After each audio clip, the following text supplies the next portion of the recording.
పెట్టినవాడెవరో వాడు మనిషి. అది ఏదైనా కావచ్చుగాక, నీకు ఏది ఉంటే అది. అందుకే మీరు గుడి చూడండి, గుడి సమాజానికి అంతటికీ ప్రతిబింబంగా ఉంటుంది. గుడి అనగానే గుడికి ఎవరో కొంతమంది వెళ్ళరు.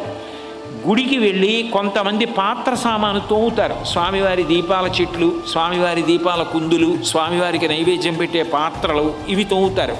కొంతమంది గుడి తుడుస్తారు, కొంతమంది బూజులు దులుపుతారు, కొంతమంది కోలాటం ఆడతారు, కొంతమంది నృత్యం చేస్తారు, కొంతమంది పాట పాడతారు, కొంతమంది చామరం వేస్తారు, కొంతమంది స్వామివారి బట్టలు ఉతుకుతారు, కొంతమంది డప్పు కొడతారు, కొంతమంది ఊరిరిగింపులో భజన చేస్తారు, కొంతమంది వేదం చెప్తారు, కొంతమంది పూజ చేస్తారు. డబ్బున్నవాడు అక్కడ నైవేద్యం పెట్టించి ప్రసాదం అందరికీ పెడతాడు.